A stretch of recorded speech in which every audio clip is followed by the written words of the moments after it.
Welcome everybody, my name is Michael and today we're discussing about SafeMoon protocol, safely to the moon. I saw an article about this, how it was compared to BitConnect because Lark Davis, which is another larger YouTuber, compared it to BitConnect. Lark Davis was going off on Twitter about this, so I can leave some links down below. And there's a fair amount of YouTube videos also discussing this. In my opinion, it is not similar to BitConnect, but that does not mean I'm supporting SafeMoon. To be quite honest, it does have some signs of being a scam, but it's very early to tell.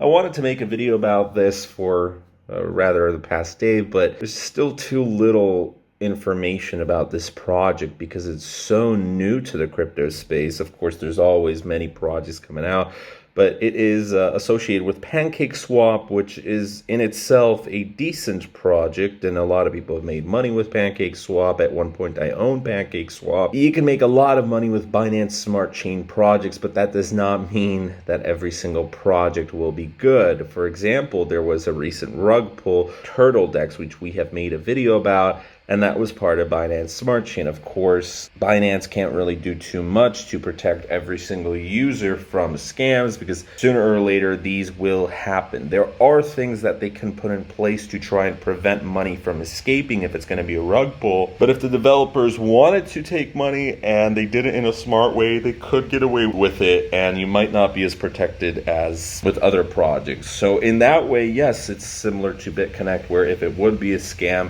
you would lose your money, and there's very little that can be done to hopefully claw it back. So here's the website, SafeMoon protocol. The biggest problem I see so far is we see a market cap in US dollars of $3.1 billion, right? But the value is very little, and that makes me wonder, there's a lot of holders. There's 1.2 million, liquidity of $220.2 million.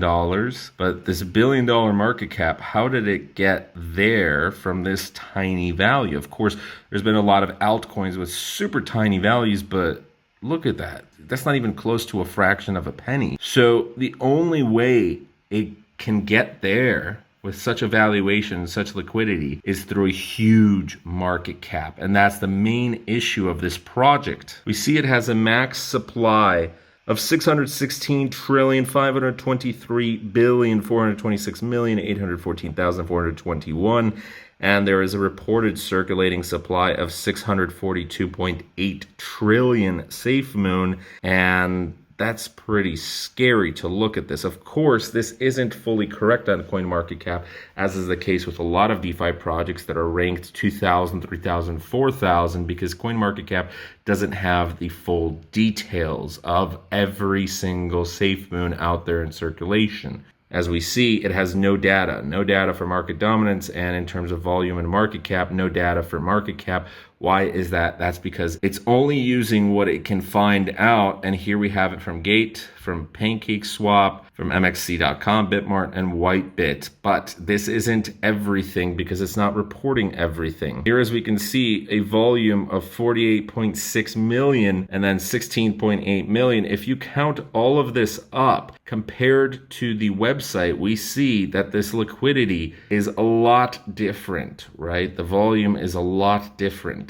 And notice this number, 410.284 has been burned. Trillion, T for trillion. So you had, what was that, a quadrillion SafeMoon? I've never seen a project with over a quadrillion amount in circulation. Absolutely insane. There's going to be people who say, oh yeah, I mean, if you bought, when it first came out, you threw in $100, you would have like $1,300 now. You'd have $1,500 or $2,000 or $10,000. Yeah, you could have made money with BitConnect. You could have made money with Laser Online, with Regal Coin, with Hex, with all of these projects, with UTI. You can make money even with Bernie Madoff if you invested early with him, because you have to get paid in order for you to leave a good review for others to get involved with the project. I mean, it's not like everybody gets scammed fully. There are some people who do get away with a lot of money and they don't lose anything, and that's perfectly fine and well, but some of that money, depending on where you live, depending on regulations, can be clawed back from you as just an investor if it does turn out to be a scam.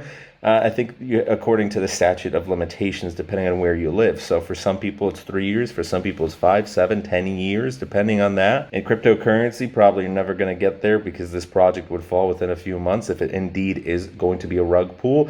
And even if it's not, it is a very risky project to invest. A lot of people are saying, oh, it's not a scam, it's just a meme coin. Well, that doesn't make me feel a lot safer about it. Just like with Dogecoin, but Dogecoin actually has something behind it. It has a pretty large community. Over 1.5, 1.6 million followers. It's been around for a while. It's donated to many charities, and it's worth a whole lot more, but I still don't agree with its valuation. I think Dogecoin will definitely fall from its current position, and it'll probably be unfortunate for many investors. They're going to lose a lot of money. So if you're okay with burning money that you're comfortable never seeing again, just in case it does go down, that's fine. You're able to throw in $100, 200, but anything over that amount is simply too risky. There have been some people posting that they've had issues with swapping back to BNB, which BNB in itself is doing very well. So I don't see why people should be investing in such really risky altcoins if they can just stay in HODL, BNB, Bitcoin, Ethereum, the top 10, excluding Dogecoin, and you'll be fine. The issue with SafeMoon is that there's a high burn amount. So that means the minority wins and the majority loses. Someone has to sell you their coins for you to buy it. And with burn, it's not even a zero-sum game. It's a negative-sum game. There's 10% transaction fees, which means also that different exchanges will never have consistent prices. And you can't transfer between personal wallets without burning 10%. And SafeMoon holders have a pretty big incentive to shill the project, just as a lot of other people you see shilling small crap coins. And there's a difference between being really hyped up and between shilling where someone's paid to do it, or they have a monetary incentive to hopefully promote their project and get other people into it so they're able to sell at a higher price and just dump on you. The tech behind SafeMoon doesn't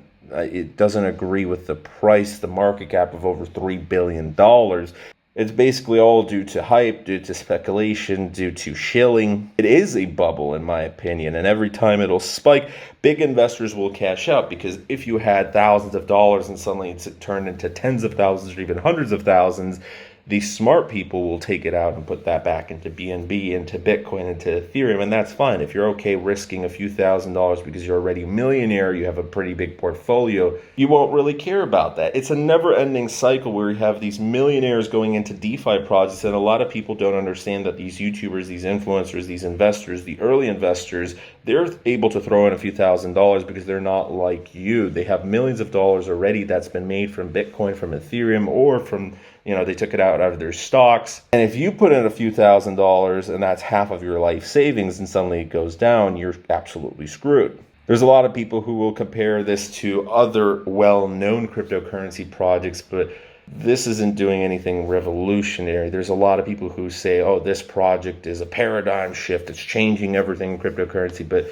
after being in the space for a few years, I realized that there's only a couple projects that are actually doing something, and those are usually towards the very top. Of course, there's always going to be a new startup here and there, but it's very rare that they actually get into even the top 100. People will say, oh, but SafeMoon's getting listed on new exchanges. Well, okay. Exchanges are meaningless, and especially the smaller exchanges. Some of them get money from this. There's a low barrier to entry, and some of these exchanges are actually charging projects to get listed, so they're getting paid. Sometimes in the tens or even hundreds of thousands of dollars to get listed. For the larger exchanges, projects still have to pay, and sometimes it's $500,000 to $1 million. What, you think they get listed for free? It may not be a scam. It may not be a rug pull. It may not be a lot of things, but it definitely is a bubble. It definitely is a hyped up speculative asset that is high risk, extremely high risk.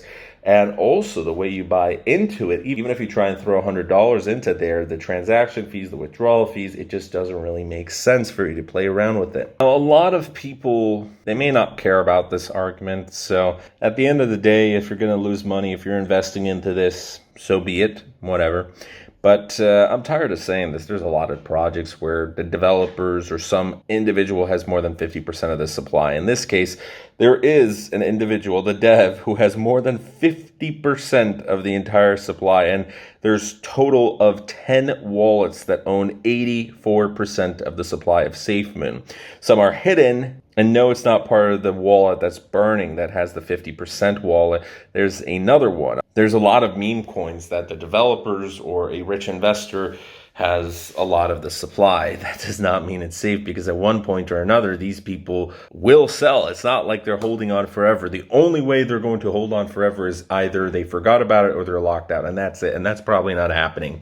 When you're dealing with hundreds of millions of dollars or even $1 billion, it's just not going to happen. There's a lot of hype coming from YouTubers who are promoting SafeMoon. There's also a fair amount of YouTubers who are going against SafeMoon. I used to have a channel which started out reporting scams, and that was Kubera. And there was a fair amount of them in 2017. In 2018, the same story. 2019, 20, 21, probably 22. There's always going to be more scams. If you're interested in scams outside of cryptocurrency, just watch American Greed and look at how many episodes and seasons they have. And there's so many documentaries and movies about Ponzi schemes and pyramid schemes and MLMs and all this stuff. But in a cryptocurrency, it's rather fascinating, because you can have people living and residing in a country which really is easily bought off, corruption. The people don't care if you're a foreigner who's making millions of dollars scamming. The dollar goes a lot further than in America. And in cryptocurrency, in a lot of these projects, we have no idea who the developers are. In certain cases, they're anonymous. And people will look at Binance and they're going to say, oh, well, Binance is supporting this. Well, Binance has no idea which projects are going to do a rug pull, which aren't. It's not like TurtleDex is the only one that's done a rug pull. Also, what's been noted is not only have some people not been able to swap back into BNB, but the developers, even though they're active, that's what they should be doing if they want to collect the most amount of money. Just like Laser Online, remember, they had great marketing. They were super active. They had lots of competitions. People were able to make money, and then bam, they absolutely crushed it by banning everybody and taking all their money. So you have a project where a few wallets own more than 80% of the supply. You have devs that are active, but they're also removing and censoring some comments. You have too much hype, too much speculation, something that's extremely overvalued. At this point, it's not worth it to invest. If you invested, get out. Hopefully you're able to, and that's today's video. We're not going to be spending too much time on this, because ultimately, whether it's a scam or not, it's too risky. So that's my opinion. I'm not recommending it. Thanks so much for watching. If you enjoyed this video, have a great rest of your day. If you're new to the channel, hit that subscribe button. And from now on, hopefully we're going to be doing 2 videos per day. We'll see how that works out. So let me know how that works out down in the comment section below. Have a great one. Bye.